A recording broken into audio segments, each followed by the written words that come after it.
What is up, everybody? It's Holly Rocks. Are you ready for chapter 2? Are you? Are you? Let's see. Where was it? Where was it? Let's see.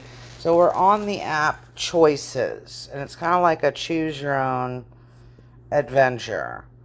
This is chapter 2, so if you missed chapter 1, you've missed nothing. This chick blames herself for her brother's death, so she's gonna go stay at a abandoned mansion by herself. You know, it makes sense. So let's go ahead and let's jump into chapter 2, Out of Time. The Haunting of Braidwood Manor. Let's see, contacting. I'm doing all of this way so y'all can see what a pain in the ass the app is. So, yeah, just letting you know. I'm doing it on purpose. Like, I wanted y'all to see how hard it was to change your name. I was very annoyed that I couldn't be Brittany, bitch. Okay. So, the Haunting of Braidwood. Why would you call it Braidwood? It just sounds so stupid.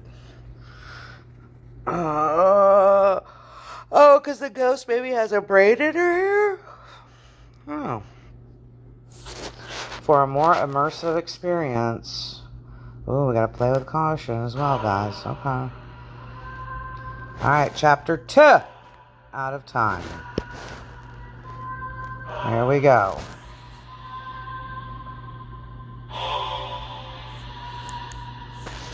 Was that? I'm hoping that's not too loud for y'all.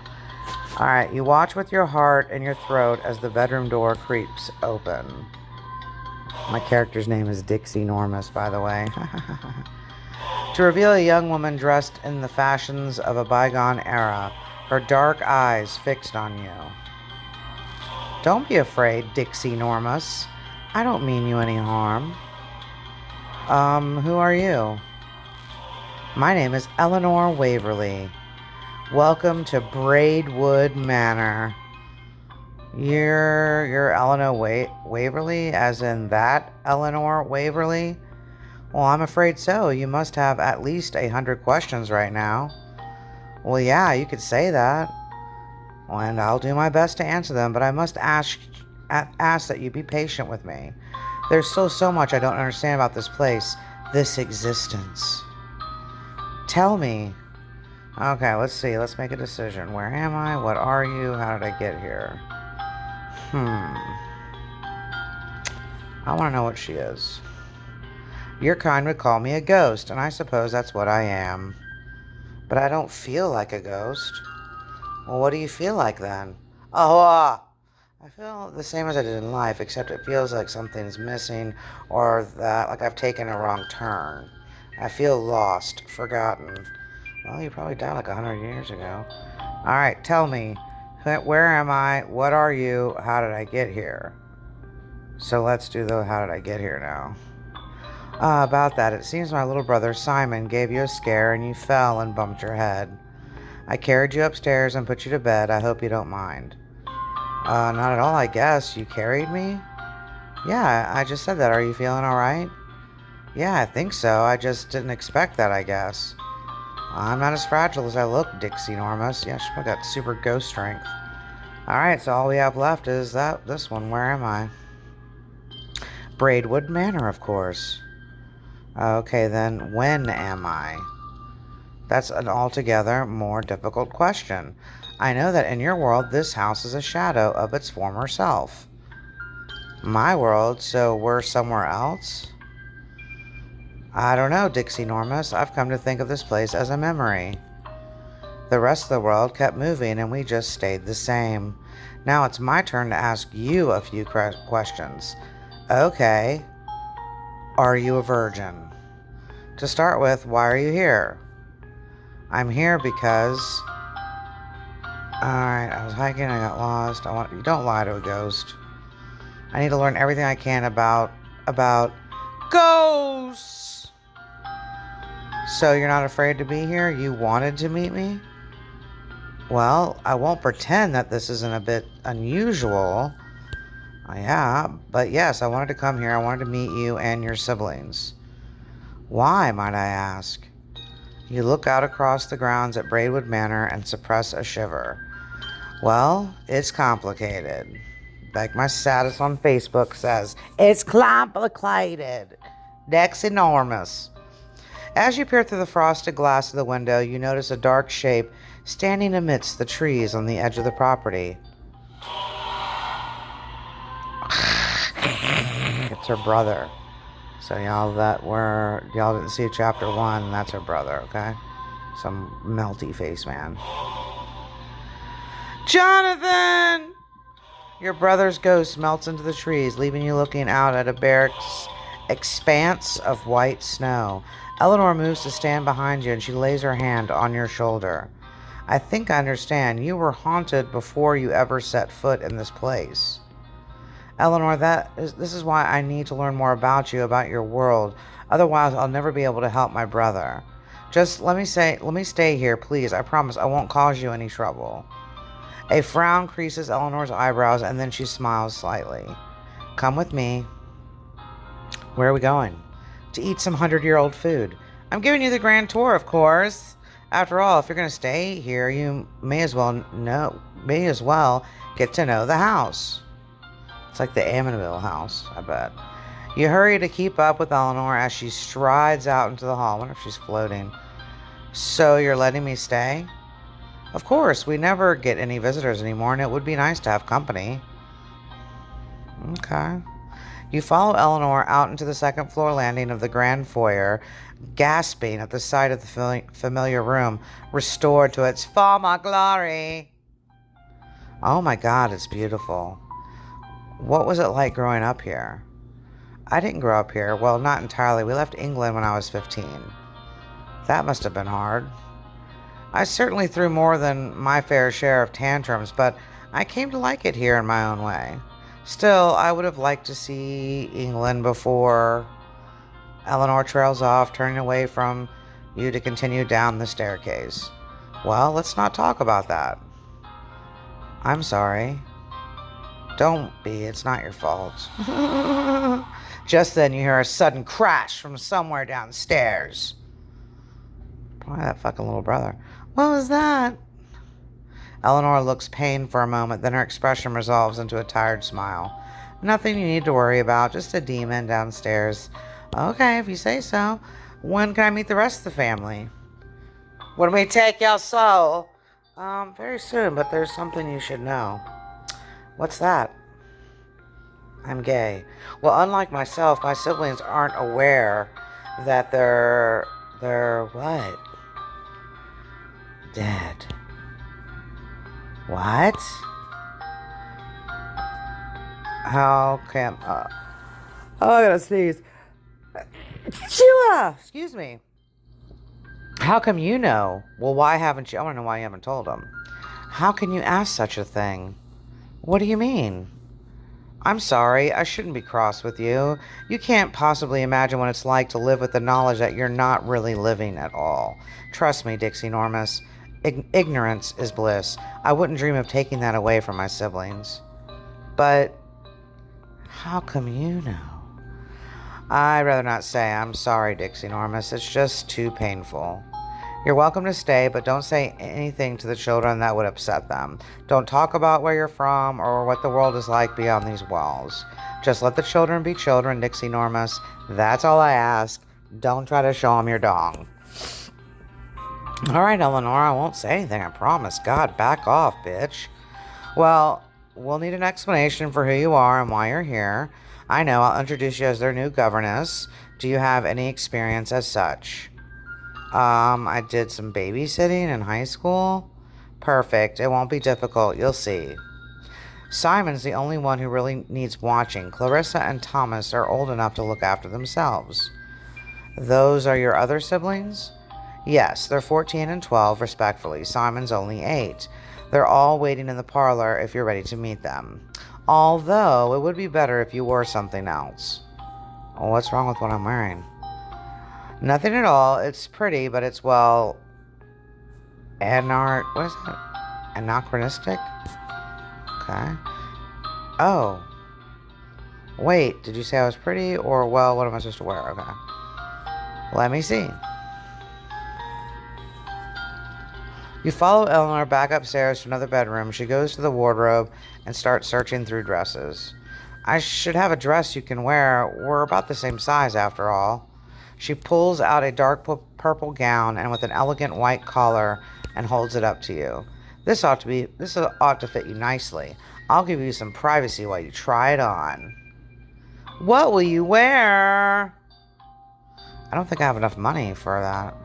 Yeah, I don't have enough money for that. I'm gonna have to wear that. Eleanor comes back to check on you, stopping short when she sees you're still in your normal clothes. Well, why aren't you wearing the dress I found for you? I feel weird wearing it. Would it be okay if I just stuck with what I have on? I suppose. Well, just have to say people dress like that from where you're from. Thanks, Eleanor. Of course. Are you ready to meet the children? Yeah, I think I am. Lead the way. Eleanor leads you back downstairs to the parlor where the three younger Waverly siblings sit expectantly. You recognize Simon, the boy from the night before, and he averts his eyes sheepishly when you meet his gaze. Children, this is... We know who she is. She's just like Simon said she would be. Didn't I say her clothes were odd? Simon, don't be so rude. Thomas narrows his eyes suspiciously at you. They're odd, though. Who are you exactly? I'm from the future. This is Dixie Normus. She's your new governess, and I expect you to treat her with the utmost respect. Thomas looks outraged.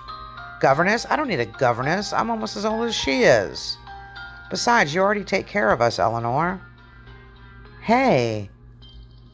Don't worry, I'm not staying long, or aren't you going to give me a chance? I like that one. Maybe we'll be best friends, you'll never know. Simon looks bashfully at the floor. I'm sorry, Miss Dixie Normus. I'm not. I'm 12 years old. I can look after myself. Thomas, please forgive my brother's coarse manners, Dixie Normus. I, for one, am very excited to have another lady to talk to. What does that make me? A friggin' lesbian. You're more like our mother. Eleanor sighs heavily. Wonderful. You can see why I need a break, Dixie Normus. Oh. Yeah, these kids seem like a handful or nonsense. Let's do that. They can be, but they grow on you eventually. We're right here, you know. Oh, we know. In any case, it's about time you three went to bed. Aw, Eleanor, can't we stay up a little bit longer? Eleanor relaxes, her stern look giving way to a smile. I suppose I'd be all right, just this once, though. Dixie Normus, would you help me fix the children some hot cider before bed? Of course. A short while later, you and Eleanor bring cups of hot cider out for the children. Yay! Thank you, Miss Dixie Normus. Just Dixie Normus is fine, Simon. You hand a cup of cider to Thomas. Thank you. Was that a thank you I heard out of you, Thomas? What a rare treat. Eleanor, why do we never have cocoa in the evenings anymore like we used to? Eleanor turns her face away, her eyes suddenly sad. It's just been harder to get these days. Oh, that's too bad. I used to love when Mother and Father would let us stay up late. Yeah, well, let's not talk about them, shall we? Let's not talk about anything! Oh, sorry, Eleanor. That's okay. We just can't talk. Dixie Normus, I can put the children to bed if you'd like to get some rest. I know you've had an eventful day. Sure, okay. Should I stay in the same room upstairs? Of course, I'll help you find your way back. Eleanor leads you out of the parlor and back into the foyer, her voice dropping to a whisper. There's one more thing I should tell you about Braidwood Manor.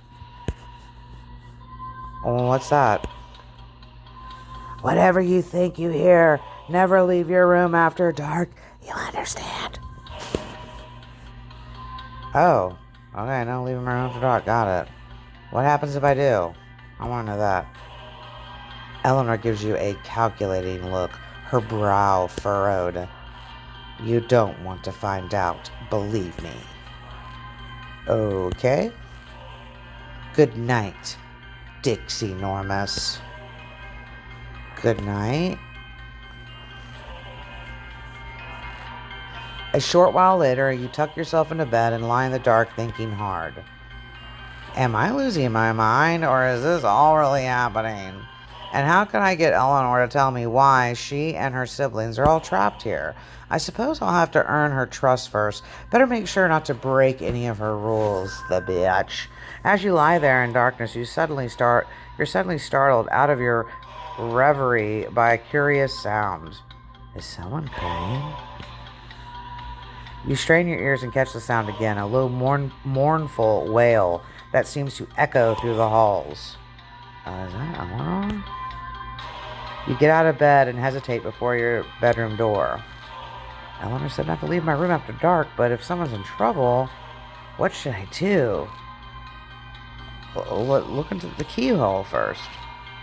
You kneel down to peer through the keyhole, seeing nothing but the empty hallway beyond. Looks like the coast is clear, and whoever's making that sound, it's only getting louder.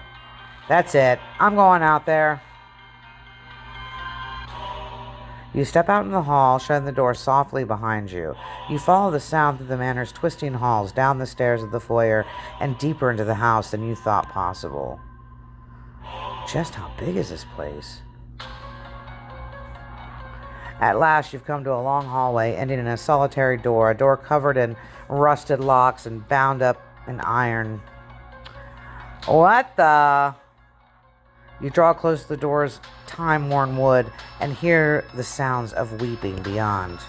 The noise starts to sound less like weeping and more like plaintive cries of a wounded beast. Whatever's making that sound is just past this door. Maybe I should open up. Hello? Is anyone in there? The sobs quiet, followed by a sick silence that feels like all the air's been sucked out of the room.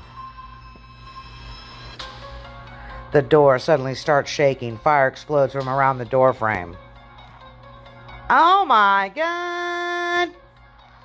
You jump back, fingers slither up your arm and yank down on your wrist.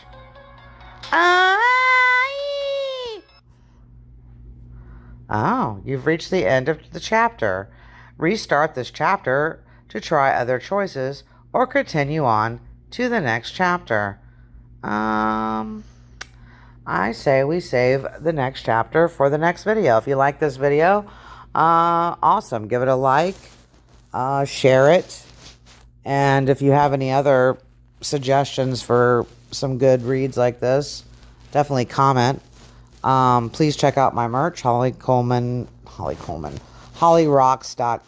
HOLLEY, hollyrocks.com. It's how I support my channel, so I appreciate it. It prevents me from having to beg on a Patreon, which I hate. I hated that. Ugh. So I will see you guys tomorrow for chapter 3. See you guys later. Bye.